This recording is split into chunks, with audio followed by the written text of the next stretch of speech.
about me. Y'all, that people be mad. You gonna always be mad. What gotta say? If you ain't got no haters, you ain't popping. So D-Lo, we finna turn up on E. He got me on one, playing on my top, man. I'm finna give y'all exactly what y'all been looking for. The people who been talking a little crazy, I see y'all. I see the crazy people, okay? I see the crazy people that's rappers. I see the crazy people that's bloggers. I see the crazy people that's fans. I see the crazy people that's naughties. Y'all, it's finna get exactly what y'all been looking for. Y'all, after Glorilla was all loved up on Brandon Ingram over the weekend, here comes Megan Thee Stallion allegedly dropping one of the most explosive leaks the industry has seen all year. According to insiders, Megan has been running her mouth about a secret tape that allegedly shows Glorilla in a wild threesome with her label boss, Gotti. And now the rumor is tearing everything apart. It all started after Glorilla popped out courtside to support her man, Brandon Ingram, just like Megan did a while back for her own boyfriend. But what should have been a simple flex turned into a petty chaos behind the scenes. People close to both camps said that Megan felt like Glorilla was trying to copy her vibe, and that is when things took a nasty turn. Megan's alleged leak has the streets in a frenzy, and Brandon is reportedly distancing himself, and Glorilla has been raging online trying to shut everything down. What looked like a little harmless competition between two female rappers has suddenly turned into a full-blown scandal that could wreck careers, relationships, and reputations all at once. Okay? It looks like people were not making stuff up when they said that Megan and Glorilla have been beefing for a minute now. Cause it looks like everybody's going out with a bang trying to leak tapes in 2025. Plus, it wasn't all that long ago when they were on tour together, when Glorilla was an opening act for Megan's tour last year. So how do we go from and to threats of leaking tapes? Well, this current drama started after Glorilla was spotted courtside supporting her new boo thing, Brandon Ingram. And she made sure that everybody in the arena knew that was her man, her baby. Yeah! Got you! Take them out! But Brandon's team was facing off against the Dallas Mavericks, for which Megan's man Klay Thompson plays. And while Megan wasn't at the game, there was still a lot of drama. See, Glorilla recently started working with stylist EJ King, who used to work with Megan until a couple of years ago. Now, Megan and EJ never really spoke about why they stopped working together, at least not directly. All EJ said about the issue was, I want to do more TV. I want to do more for me, my brand. I don't want to work under somebody. I never want to work for someone who makes you feel like what you do for them is disposable. When you work for people personally, sometimes they like to forget that you are your own person. I provided a service. And what is clear to everybody is that there is some bad blood between them for sure, because there have been reports that Megan owed EJ about $80,000 in styling fees that she didn't want to pay. However, fans are convinced that that was really what broke them up, is the fact that EJ testified against her at the Tory Lanez trial. See, EJ is one of the very few people who know what really went down at that party and after that. And according to reports about the original trial, Kylie Jenner had invited Megan, Kelsey, and EJ to a party at her mansion, which means that EJ was probably there the entire time. Now, at the time of the trial, he and Megan had already stopped working together, but what shocked everybody was that he testified against her. According to reports, he said that Meg, Kelsey, and Kylie had all been drinking prior to Tory's arrival. However, Meg and Kylie reportedly got excited after Tory showed up, and the three began to drink together. That's when Megan's energy shifted from fun Megan to irritated Megan, King said. He also went on to say that he tried to get Megan to leave the party without Tory, but she didn't want to because she was drunk and past the faded point. To make matters worse, he also claimed that Megan can get aggressive when she drinks too much. And if that wasn't enough, he made a post on Instagram about how he had such a hard day in court testifying. But what got people mad was that he used the Law and Order sound in the video. Doo doo. Take a listen.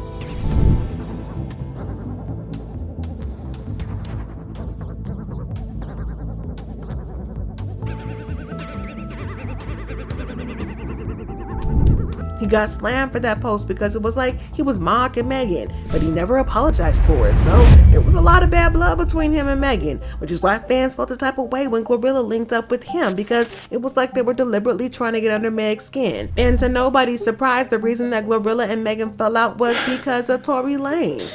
A while back, Glorilla used one of Tory's songs on Instagram, which made Megan unfollow her. Glorilla then defended herself, saying, "I don't internet-ish, and I don't do mesh. It was an innocent repost, y'all BSing." But how do we get from swapping stylists and throwing shade to leak tapes with Yo Gotti that's threatening to ruin Glorilla's relationship? Well, let's get into the juiciest part of the story. Just a few days ago, Glorilla and EJ popped up at the game, and Megan also did the same thing with her new stylist, Kelon. And y'all know that fans love to be messy, so one fan tweeted at Glorilla saying, "Now she has her own Kelon now." Well, Kelon replied to that and said, "You ain't no Kelon." Well, Kelon was not about to let them play in his face, and he clapped back with, "I could give not 1, 2, 3 F's about anything y'all ever got going on, baby. You should know that out of all people. Never gave a F to be one. Please, let's not forget it would be no Kelon and Meg if it wasn't for me. Let's be humble, babes."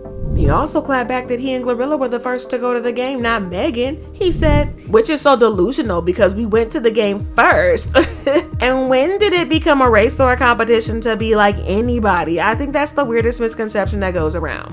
Now at this point, it became a free-for-all fight because Glorilla's hairstylist had also had a little something to say. "Y'all hotties weird and laced. Stream and buy y'all's bees music. Y'all don't do ish but help a bee argue. Overly pathetic."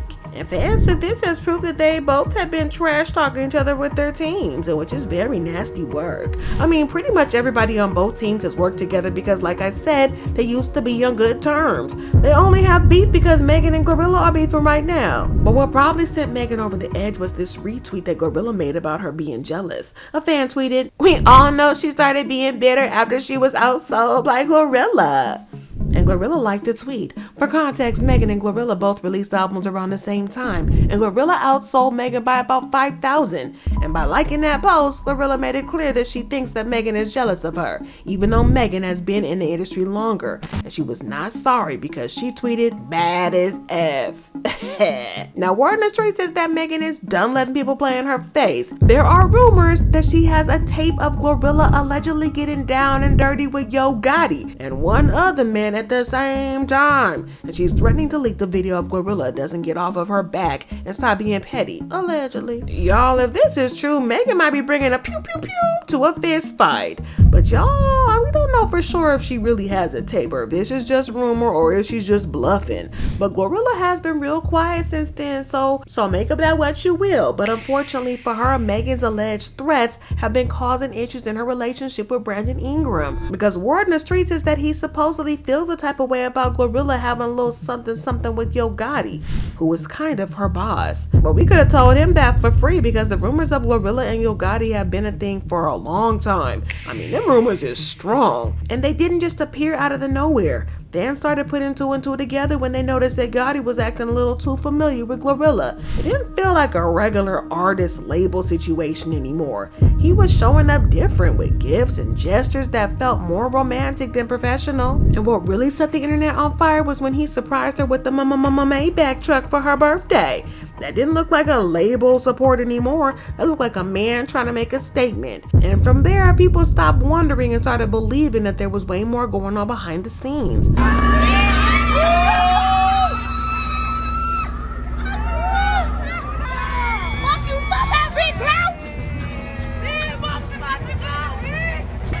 Yeah. It's Sirski. A whole Maybach, not flowers, not a cake with her name on it, but a $200,000 luxury SUV with a giant red bow on top? Yeah, Glorilla jumped on Instagram smiling from to and thanking him like he had just changed her life. The way she lit up made it feel less like a birthday gift and more like some type of engagement moment. And fans flooded the comments right away, saying this wasn't normal label energy, it was something deeper. And just when people thought that things couldn't get any louder, Yo Gotti took it up another level. This time it wasn't a car, it was an 18-karat Audemars Piguet Royal Oak. $65,000 gleaming on her wrist, talking about bling bling or blung blung. That wasn't just a gift for an artist. That was him sending a message to the whole industry, showing he was ready to spend big on her. That's what I get from it.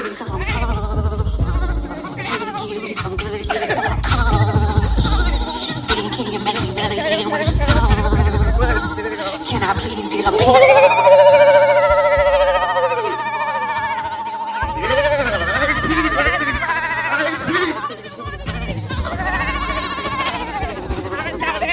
Because you don't just drop Maybachs and diamond watches on somebody unless there's actually something real going on. And fans started picking up on the clues, wondering if this was just business or something deeper. But that wasn't the only thing that got people talking. Every time Gotti mentioned her, it didn't just sound like a boss hyping his artist. It sounded like a man who was genuinely proud of the woman he was standing behind. And it went beyond the gifts. He showed up for her in person at her birthday party in Memphis. He hit the stage with her, cheering her on like her biggest supporter. And this wasn't some low-key label move. He was letting everybody know he was all in and wasn't hiding it.